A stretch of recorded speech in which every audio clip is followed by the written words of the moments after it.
जोरदार आवाज से प्रार्थना करेंगे आज के वचन के लिए। जय मसीह। आइए हम अपने आप को धन्यवाद करते हैं सर्वशक्तिमान जीवित अनुग्रह दयालु पिता परमेश्वर सामर्थी आत्मा मेरे राजा प्रभु का प्रभु पृथ्वी के राजाओं का हाकिम आपका धन्यवाद करते हैं प्रभु जी। संपूर्ण भूमंडल हमारा सृष्टिकर्ता पिता यीशु आपको धन्यवाद करते हैं पिता। इस संध्या काल के समय प्रभु जी तूने अपनी दया अपनी करुणा और अपनी पिता परमेश्वर महिमा के लिए अब तक हम सबको संभाल के रखा। इस संध्या काल में पिता परमेश्वर फिर से हमें इकट्ठा किया प्रभु, इस बात के लिए आपको धन्यवाद करते हैं प्रभु जी।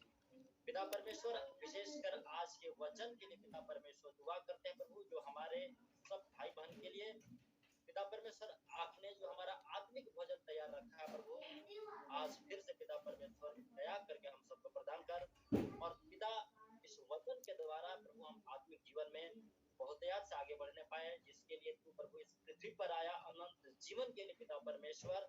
इस वचन के द्वारा प्रभु जी हम सब आशीष को प्राप्त करने पाए, ऐसी दुआ करते हैं पिता। अनुग्रह कीजिए प्रभु, धन्यवाद करते पिता। हम सबको पिता नस नाड़ी दिल दिमाग खोल दीजिए पिता परमेश्वर यीशु मसीह के नाम से। और प्रभु आपके दास के लिए विशेषकर दुआ करते हैं प्रभु जी, मुख्य उनका है, वॉइस उनका है, परंतु वचन पिता आपकी ओर से हो, इस विश्वास के साथ मैं दुआ करता हूँ। उन्हें अनुग्रह कीजिए पिता परमेश्वर, आशीष कीजिए पिता। हर एक को पिता तेरे हाथ में सौंपते हुए ये दुआ उद्धार करता यीशु नासरी के नाम से मांगते हैं, आमीन। चलिए, प्रभु के नाम की महिमा प्रशंसा होवे और प्रभु के नाम की महिमा हो। धन्यवाद करते हैं। तो मेरे प्यारे भाई बहन, जो बाइबल जो किताब है हम लोग के बीच में, ये बाइबल जो पुस्तक है, ये पुस्तक जो है यूनानी भाषा का शब्द है। ये बाइबल जो शब्द है यूनानी भाषा का है, हमारा भाषा का शब्द नहीं है। और ये जो है कि बिबिलोस शब्द से आया है। यूनानी भाषा के बिबिलोस शब्द का मतलब पुस्तक होता है, और उसी पुस्तक को बाइबल बोलते हैं। बाइबल मतलब पुस्तक, किताबें, और कुछ नहीं। तो ये बाइबल का मतलब हो गया। और बाइबल दो बड़े भाग में बांटा गया है, एक नया नियम और एक पुराना नियम। बाइबल दो बड़े भाग में बांटा गया है, एक जो है कि पुराना नियम, और दूसरा जो है ये देखिए नया नियम। तो उत्पत्ति से लेकर के मलाकी तक को बोलते हैं हम लोग पुराना नियम, और नया नियम बोलते हैं मलाकी के बाद 400 साल बाद जो है कि मत्ती रचित सुसमाचार लिखा गया था। 400 साल बाद यीशु मसीह का जन्म 400 साल बाद मलाकी के बाद हुआ था। तो ये जो कि देखिए नया नियम इसको बोलते हैं। तो जब कभी प्रचार में हम आप लोग को बोलते हैं नया नियम पुराना नियम, तो यही होता है कि मलाकी तक जो है किसे क्या हो जाएगा, उत्पत्ति से मलाकी तक हो गया पुराना नियम, और मलाकी से मत्ती से लेकर के प्रकाशित वाक्य तक हो गया नया नियम। ये दो बड़े भाग हैं। और बाइबल में कुल 66 किताब है। इस टोटल बाइबल में उत्पत्ति, निर्गमन, लय व्यवस्था, गिनती व्यवस्था, विवरण, ऐसे करके जब जोड़ने लगिएगा तो 66 किताब पूरे बाइबल में है। पुराना नियम में 39 है, और नया नियम में कितना है, 27 है। नया नियम में 27 है, पुराने नियम में 39 है। और एक और चीज़ आप लोग को बता दें कि बाइबल में 1189 गो अध्याय है। कितना अध्याय है, 1189 अध्याय है, और 31,173 वाक्य है। 31,173 गो अध्याय है, और 7,73,746 गो शब्द है इस बाइबल में, और 35,66,480 35,66,480 अक्षर है। और बाइबल जो है मुख्यतः 2 भाषा में ही लिखा गया था। ऐसे तो कुछ कुछ नया नियम के भाषा में कुछ लोग बोलते हैं कि और भी भाषा थोड़ा थोड़ा ऐड किया गया था, अरामी भाषा कुछ लोग बोलता है, लेकिन मुख्यतः बाइबल को 2 ही भाषा में लोग बोलते हैं कि लिखा गया था। पुराना नियम हिब्रू भाषा में लिखा गया है, जिसको ग्रीक बोलते हैं अंग्रेजी में। पुराना नियम जो किताब है यहूदियों की भाषा थी, हिब्रू, उसको अंग्रेजी में बोलते हैं हिब्रू, और इब्रानी भाषा बोलते हैं इब्री भाषा हिंदी में। यह पुराना नियम। और नया नियम जो है यूनानी भाषा में लोग बोलते हैं कि लिखे हैं। यीशु मसीह का समय का जो लिटरेचर चल रहा था उस समय यूनानी भाषा चल रहा था, तो यूनानी भाषा में जो है उसको ग्रीक बोलते हैं अंग्रेजी में। ग्रीक भाषा में नया नियम लिखा गया है। और इसमें जो है कि हम आपको बताते हैं कि जो पुराना नियम की किताब है उसको मुख्यतः 5 भाग में बांटा गया है। अलग अलग देश के लोग अलग अलग दिमाग लगा के अलग अलग तरीका से बांटे हैं, लेकिन जो हमने पढ़ा है उसके अकॉर्डिंग जो है कि विद्वान लोग मिल करके बाइबल को जो बांटने लगा भाषा में, सॉरी पार्टीशन देने लगा, बाइबल को भाग में बांटने लगा, तो 5 को भाग बताया। उत्पत्ति से लेकर के व्यवस्था विवरण, उत्पत्ति, निर्गमन, लय, व्यवस्था, गिनती, व्यवस्था, विवरण, ये 5 जो किताब है मेरे प्यारे भाई बहन, ये इसको मूसा का किताब बोलते हैं, पंच ग्रंथ बोलते हैं। ये अलग भाग है, पंच ग्रंथ ये है। और यहोशू, न्यायो, रूत, पहला समूएल, दूसरा समूएल, पहला राजा, दूसरा राजा, पहला इतिहास, दूसरा इतिहास, एजरा, नहम्याह, एस्तर, ये जो किताबें हैं 1, 2, 3, 4, 5, 6, 7, 8, 9, 10, 11, 12 किताब, ये 12 किताब को हिस्टोरिकल बुक बोला जाता है, ऐतिहासिक किताब। ये इतिहास के बारे में बताता है, इजराइल के राजा लोग के बारे में बताता है। इजराइल में जो राज्य किए राजा लोग, परमेश्वर के लोग, उन लोग के बारे में बताता है, युद्ध के बारे में बताता है, वंशावली के बारे में बताता है। ये 12 किताब जो है ऐतिहासिक किताब है। और अयूब, भजन संहिता, नीति वचन, सहोपदेशक और श्रेष्ठ गीत और विलाप गीत भी 1, 2, 3, 4, 5, 6 किताब। इसको पोएट्री बोला जाता है, पोएम बोला जाता है, कविता बोला जाता है। अगर आप पढ़िएगा इसको तो कविता टाइप के फीलिंग होगा कि कविता पढ़ रहे हैं, तो इसको पोएम बोला जाता है। अब ये जो है किताब जो है ये इसका तीसरा भाग हो गया। तो अयूब, भजन संहिता, नीति वचन, सभोपदेशक, श्रेष्ठ गीत और विलाप गीत, 6 किताब जो है ये अलग भाग है, तीसरा भाग हो गया। ये पोएट्री का भाग हो गया, कविता का भाग हो गया। और इनमें फिर यासाया हो गया, इर्मया हो गया, यहेजकेल हो गया, दानियल हो गया। तो ये 4 किताब जो है यासाया, इर्मया और यहेजकेल, ये तीनों व्यक्ति का नाम है, भविष्यवक्ता का नाम है। और ये जो किताब जो 3 वो है, और दानियल, कुछ लोग दानियल को छोटे भविष्यवक्ता बोलते हैं, कुछ लोग दानियल को बड़े भविष्यवक्ता बोलते हैं, लेकिन इसको हम लोग बड़े भविष्यवक्ता की गिनती में रखेंगे। तो 4 वो जो किताब है, यशायाह, इर्मया, यहेजकेल, दानियल, ये बड़े भविष्यवक्ताओं की किताब बोला जाता है, बड़े नबियों की पुस्तक। ये नबी लोग थे, इसको बड़े भविष्यवक्ता के श्रेणी में रखा गया है। और होशे से लेकर के मलाकी तक, होशे, योएल, आमोस, ओबगदा, योना, मीका, नहूम, हबकुक, सपन्याह, हग्गै, जकर्याह, मलाकी। तो 1, 2, 3, 4, 5, 6, 7, 8, 9, 10, 11, 12 किताब जो लास्ट का है उसको बोला जाता है छोटे नबियों की पुस्तक। इसको छोटे नबियों की पुस्तक बोला जाता है।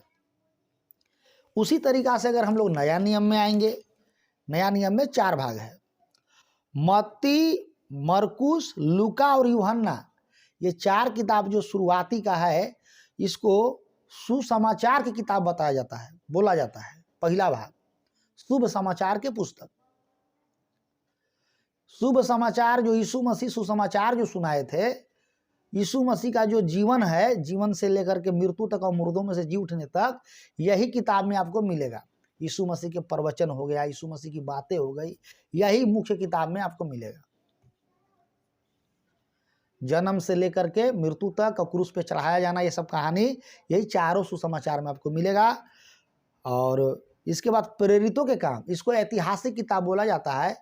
अब ये प्रेरितों के काम जो है वो जो है कि चेला लोग जो काम किया वो इतिहास के रूप में दर्ज है। तो बाइबल में इसको नया नियम में इतिहास की किताब प्रेरितों के काम को बोला जाता है। और रोमियो से लेकर के मात्र एक किताब इतिहास का है, और रोमियो से लेकर के यहूदा तक ये लेटर है, पत्री है, ये कलीसियाओं को लिखी गई थी। रोमियो, कुरिन्थियों पहला दूसरा, गलातियों, इफिसियों, फिलिपियों, तो 1 2 3 4 एक, मतलब रोमियो से लेकर के और इब्रानियों तक ये किताब को बोला जाता है कि पौलुस के द्वारा लिखा गया है। इब्रानियों में थोड़ा सा कन्फ्यूजन है, क्योंकि कहीं मेंशन नहीं किया गया कि पौलुस ही लिखा है, लेकिन लिखने के तरीका से लोग गेस करते हैं विद्वान लोग कि पौलुस ही लिखा होगा। क्लियर नहीं है, लेकिन इब्रानियों की किताब, रोमियो से लेकर इब्रानियों तक जो पुस्तकें हैं, लेटर है, ये पौलुस के द्वारा लिखा गया किताब है। और याकूब तो खैर पता चलता है नाम से ही कि याकूब ही लिखा है। और जो पहला तिमुथियुस, दूसरा तिमुथियुस हो गया, चाहे तीतुस हो गया, चाहे फिलोमोन हो गया, चारों आदमी के नाम है। अब ये चारों आदमी के नाम से व्यक्तिगत रूप में लेटर लिखा था पौलुस, वही लेटर जो है कि इसे पत्री के रूप में यहाँ पे पाया जाता है। और पहला पत्रस, दूसरा पत्रस, चाहे याकूब हो गया, याकूब लिखा है। और पहला पत्रस, दूसरा पत्रस लिखे हैं। और पहला यूहन्ना, दूसरा यूहन्ना, तीसरा यूहन्ना, जो यूहन्ना रचित सुसमाचार का लेखक है वही तीनों पत्री भी लिखा है। यहूदा जो है ये यीशु मसीह का भाई था, आपन भाई, माने आपन भाई कह के मतलब कि मरियम के द्वारा जन्म लिया था, वो यहूदा लिख ले है। और प्रकाशित वाक्य जो है यूहन्ना के द्वारा प्रकाशन में मिला हुआ है यीशु मसीह के द्वारा, तो ये भी यूहन्ना का लिखा हुआ प्रकाशित वाक्य है। अब ये किताब जो है इसको भविष्यवाणी की किताब बोला जाता है नया नियम में। तो नया नियम 4 भागों में है। पहला शुभ समाचार, दूसरा ऐतिहासिक किताब प्रेरितों के काम, और रोमियो से लेकर के यहूदा तक पत्री, और प्रकाशित वाक्य जो है कि भविष्यवाणी की किताब, क्योंकि इसमें सारी बातें भविष्यवाणी की लिखी हुई है। तो मेरे कहने का मतलब है कि इतना तो कम से कम आप लोग समझ गए होंगे। लेकिन मैं बाइबल के विषय में और कुछ बातों को, गंभीर बातों को बताने के लिए चाहता हूं, और मैं चाहता हूं कि आप लोग बाइबल के वचन को, महत्व को समझें, और बाइबल के वचन के जो बाइबल के विषय में बाइबल क्या कहती है, इसी बाइबल के विषय में, इसी परमेश्वर के वचन के विषय में बाइबल क्या कहती है, इसको थोड़ा सा हम लोग देखेंगे। ये वचन कितना पावरफुल और महत्व है। सबोपदेशक 12 अध्याय 12 वचन यहाँ लोग उपलब्ध हैं, वही लोग पढ़ेंगे। हमारे पास मैडम है, सट जाओ मैडम थोड़ा, और ये सब पढ़ेंगे, आवाज़ में पढ़ेंगे ताकि इस माइक में रिकॉर्ड हो जाए, और मैडम पढ़ेगी, ठीक है ना। सबोपदेशक 12 उसका 12 सुनिए गौर से आप लोग। हे मेरे पुत्र, इन्हीं से चौकसी रख, बहुत पुस्तकों की रचना का अंत नहीं होता, और बहुत पढ़ना देह को थका देता है। चलिए, प्रभु का धन्यवाद हो। रंजन भाई पढ़ेंगे इसी वचन को, जोर से थोड़ा पढ़ेंगे। हे मेरे पुत्र, इन्हीं से चौकसी सीख, बहुत पुस्तकों की रचना का अंत नहीं होता, और बहुत पढ़ना देह को थका देता है। क्या बात है, प्रभु का धन्यवाद हो। बाइबल का वचन कह रहा है कि हे मेरे पुत्र, इन्हीं से चौकसी सीख, बहुत पुस्तकों की रचना का अंत नहीं होता, और बहुत पढ़ना देह को थका देता है। तो परमेश्वर बड़ी महान है ये कह रहा है कि जितना तुमको वचन दिया गया है उतना पढ़ लो, इसी से चौकसी सीखो, इसी से ज्ञान बुद्धि सीखो। ज्यादा पढ़ने से देह को थका देगा, चूर चूर कर देगा। 60 साल की उम्र है, 70 साल 80 साल के, तबाह हो जाएगा। यही चलते जो मैं बोल रहा हूं उसको सुनो मेरा बेटा। हे मेरे पुत्र, इन्हीं से चौकसी सीख। बहुत पुस्तकों का रचना का अंत नहीं होता। दुनिया में इतना पुस्तक रोज छप रहा है, उसका अंत है? कितना छपेगा, कितना छपाइल है, कोई पता नहीं है। एगो हमरा बोल रहा था कि से डाल्टनगंज जितना दूर में है ना, उतना दूर में अमेरिका में एगो पुस्तकालय है। हम गए? हाँ। अब 1 ताला नहीं 4 ताला है। हम गए? हाँ। इतना किताबों में है। हम बाप रे बाप, हम इतना इतना किताब क्या पढ़ेगा यार, तो मरते मरते तक नहीं पढ़ पाएगा। तो वही बाइबल बोल रहा है कि बहुत पढ़ना देह को थका देता है। उसी तरीका से हम लोग मती रचित सुसमाचार 5 अध्याय उसका 18 वचन को देखेंगे कि वो क्या कहता है बाइबल के विषय में, बाइबल का वचन। क्योंकि मैं तुमसे सच कहता हूँ कि जब तक आकाश और पृथ्वी टल न जाए तब तक व्यवस्था से एक मात्रा या एक बिंदु भी बिना पूरा हुए नहीं टलेगा। हालेलुया। वचन कह रहा है कि ये किताब ऐसा किताब है मेरे प्यारे भाई बहन कि इसमें के एक मात्रा और एक बिंदु भी बिना पूरा हुए नहीं टलेगा। एक मात्रा और एक बिंदु भी बिना पूरा हुए नहीं टलेगा। हालेलुया। एक मात्रा एक बिंदु भी बिना पूरा हुए नहीं टलेगा। तो ये जो किताब जो आपको सिखाया जाता है, जो आपको पढ़ाया जाता है, इसमें के लिखी हुई बातें कभी टल नहीं सकती है। एक बिंदु भी बिना पूरा हुए नहीं टला। मतलब जो लिख दिया है वो पूरा होगा ही, बस इतना ही जान लीजिए।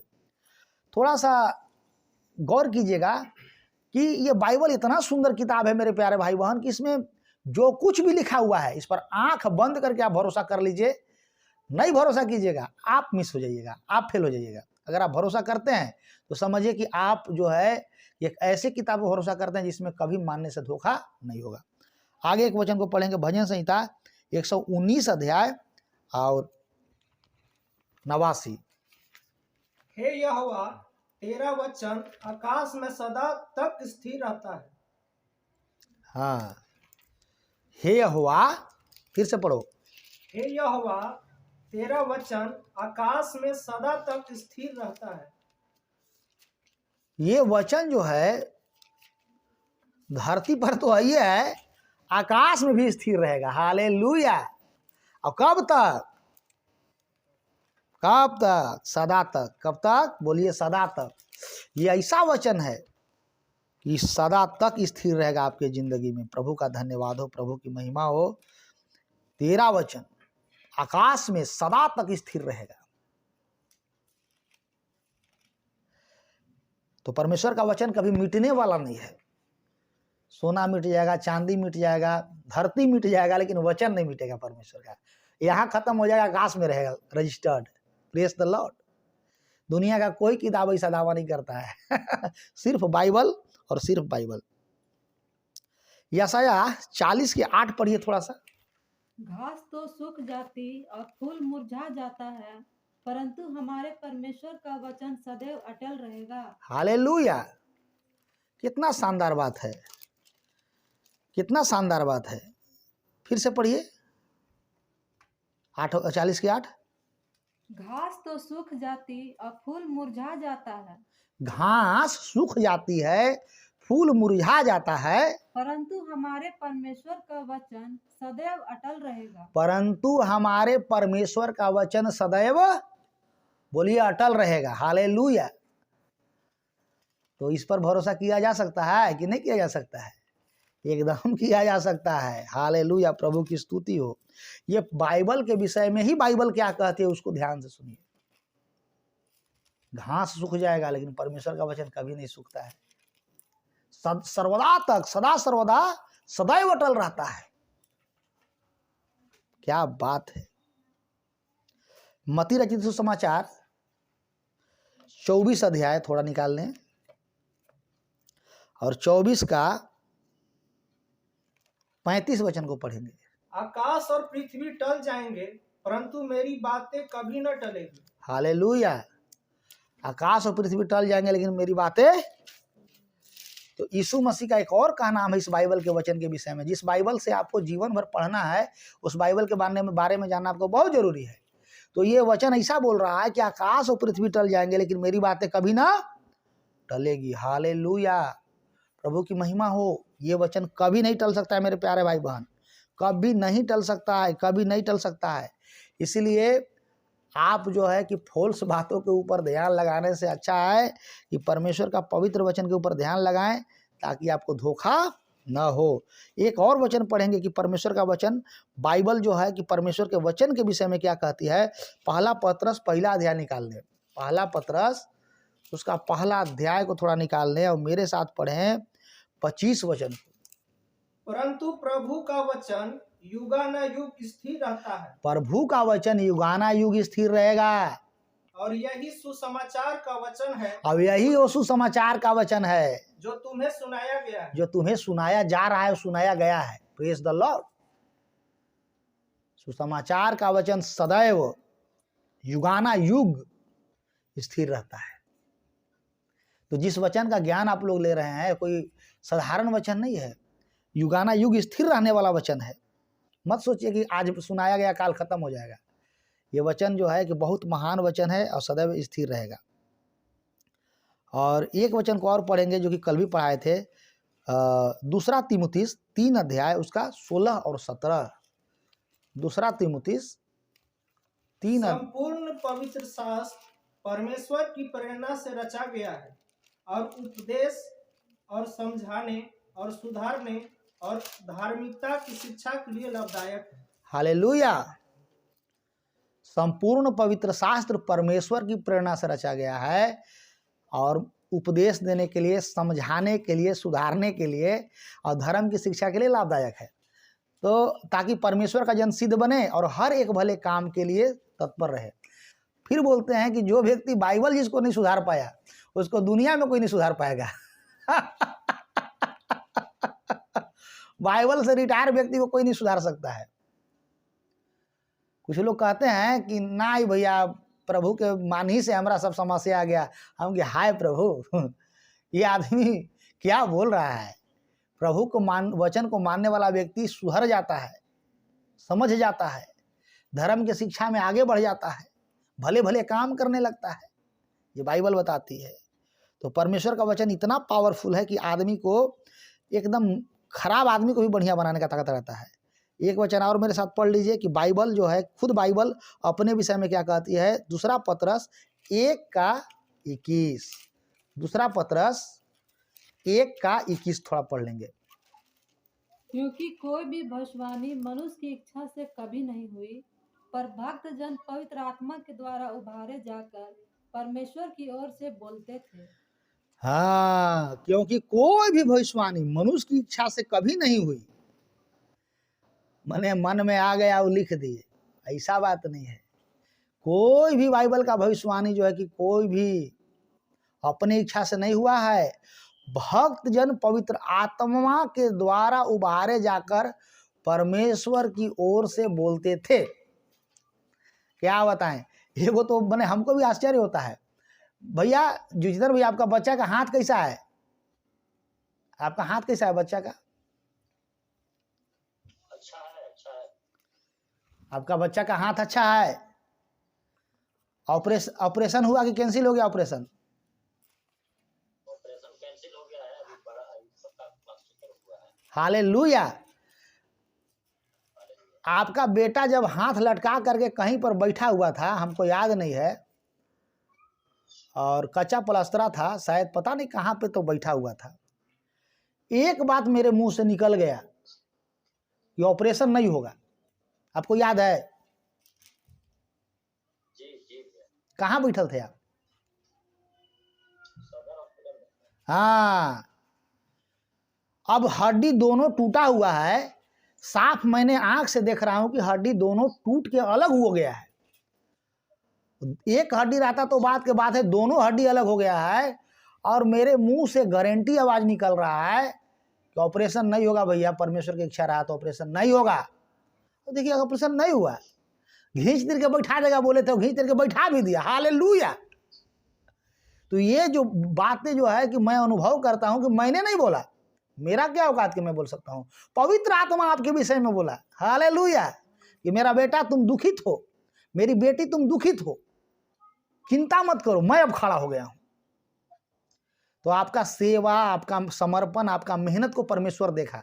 कुछ लोग तो निराश होकर के परमेश्वर को उल्टा पलटा बोलने लगते हैं कि हम परमेश्वर की इतना सेवा करते हैं, मेरा बेटा के हाथ टूट गया, परमेश्वर कहाँ थे, परमेश्वर कहाँ थे, 10 गो बात परमेश्वर को सुनाने लगता है।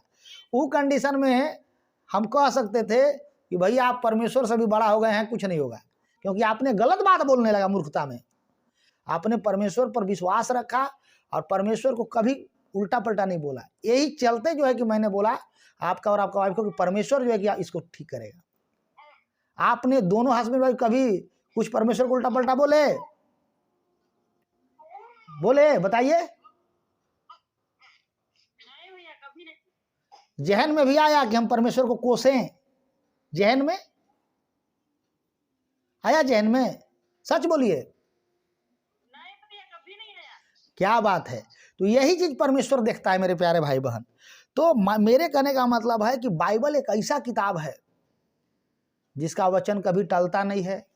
इतना शानदार लिखा हुआ है, घास सूख जाएगा लेकिन परमेश्वर का वचन सर्वदा बना रहेगा। आकाश पृथ्वी टल जाएगा लेकिन मेरी कही बातें कभी न टलेगी। तो बाइबल खुद अपने विषय में इतना बड़ा बड़ा बात बोला है। तो इस बात को समझना है कि जिस वचन को आप सुन रहे हैं, जो वचन को आप पढ़ रहे हैं, ये कोई बनावटी बात नहीं है। ये पवित्र आत्मा के द्वारा रचा गया किताब है, पवित्र आत्मा की प्रेरणा के द्वारा लिखा गया किताब है। और कोई भी भविष्यवाणी बाइबल की, कोई भी एक एक वर्ड अपने मन से कोई नहीं लिखा है। आगे चल करके मैं गहरा बात बताऊंगा आप लोग के। इस बाइबल को जब मतलब किया जा रहा था सिस्टमेटिक किताब में, तो बहुत सारे लोग किताब लेके चला है कि ये भी परमेश्वर का वचन है, ये भी परमेश्वर का वचन है।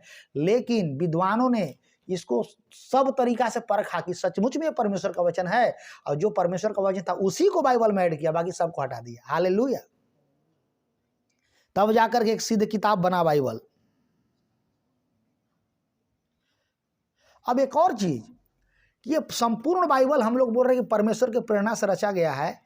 तो मेरे कहने का मतलब है मेरे प्यारे भाई बहन कि ये बाइबल जो परमेश्वर की अगर प्रेरणा से रचा गया संपूर्ण बाइबल, ये बाइबल तो यानी कि इसमें मनुष्य का लिखा हुआ बात नहीं है, परमेश्वर का लिखा हुआ बात है। और दूसरा चीज इसमें मैं बताने के लिए चाहूंगा कि अगर ये किताब मनुष्य की तरफ से लिखा होता तो ये मनुष्य की बातों को प्रकट करता, मनुष्य के मन के भेद को प्रकट करता, मनुष्य के विचारों को प्रकट करता। परंतु ये बाइबल जो है मनुष्य के मन को प्रकट नहीं करता है, परमेश्वर के मन को प्रकट करता है। ये किताब मनुष्य के द्वारा मनुष्यों के लिए नहीं लिखी गई है, ये किताब परमेश्वर के द्वारा मनुष्यों के लिए लिखी गई है। जब आप पढ़िएगा तो लगेगा कोई हमसे बात कर रहा है, जब ये पढ़िएगा तो लगेगा कोई हमसे बात कर रहा है। बाइबल दुनिया का सबसे अद्भुत किताब है क्योंकि ये परमेश्वर का प्रकाशन है।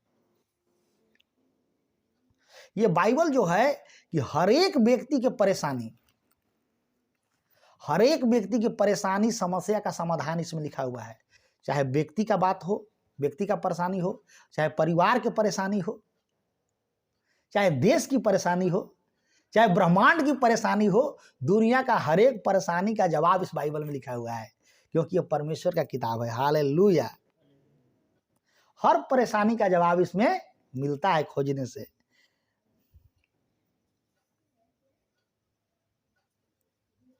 और कल भी मैंने बताया था, आज ही बता रहा हूं कि पूरे दुनिया में बाइबल ही एक किताब है कि जो परमेश्वर के मन को प्रकट करता है।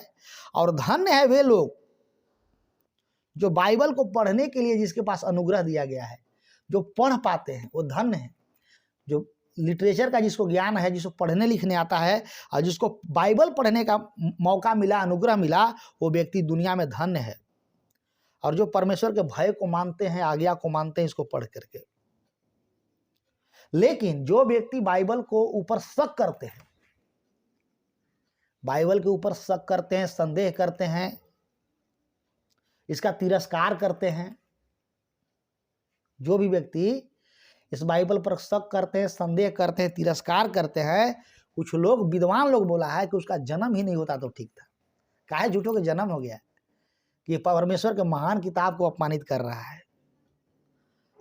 अल्बर्ट स्टोक ने ऐसा बोला था।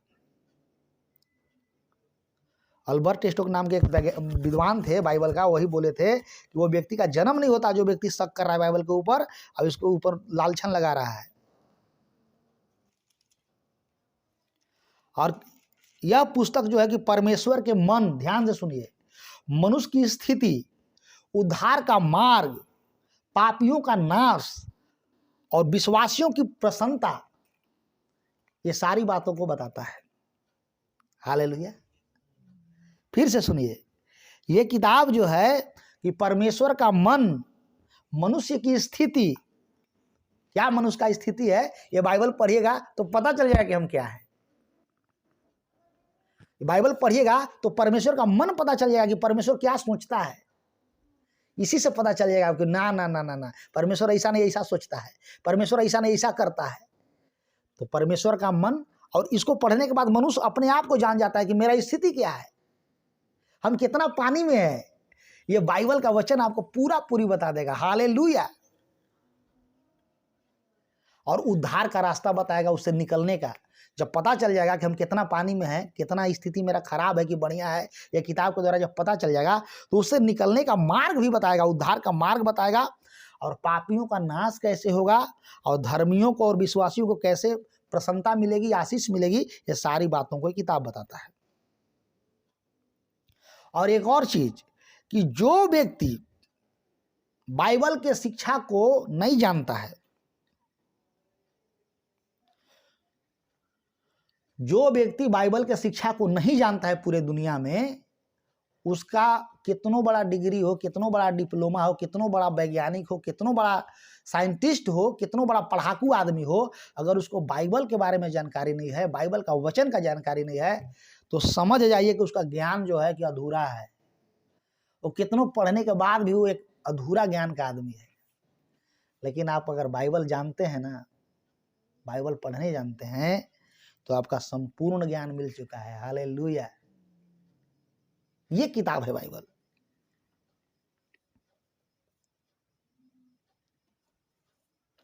और दूसरा चीज कि कोई भी दुनिया में विश्वासी, कोई विश्वासी बन गया है और बाइबल को नहीं जान रहा है या फिर नहीं पढ़ रहा है, तो वो व्यक्ति एक सफल मसीही जिंदगी नहीं जी सकता है।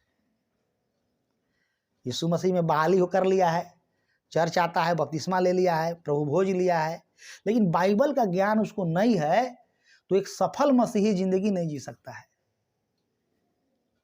जी ही नहीं सकता है, अधूरा जिंदगी जिएगा, उसको पता नहीं चलेगा कि हमको कैसे जीना है। कोई भी दुनिया का पास्टर, उसको बाइबल का सही ज्ञान नहीं है तो सही सेवकाई कभी नहीं कर सकता है। हालेलुया। आंधरा लंगड़ा ज्ञान दे चलेगा सबके। कोई भी विश्वासी को अगर बाइबल का ज्ञान नहीं है तो स्वर्ग नहीं पहुंच सकता है, भटक जाएगा। और कोई भी पास्टर को सही बाइबल का ज्ञान नहीं तो सही सेवकाई नहीं कर पाएगा।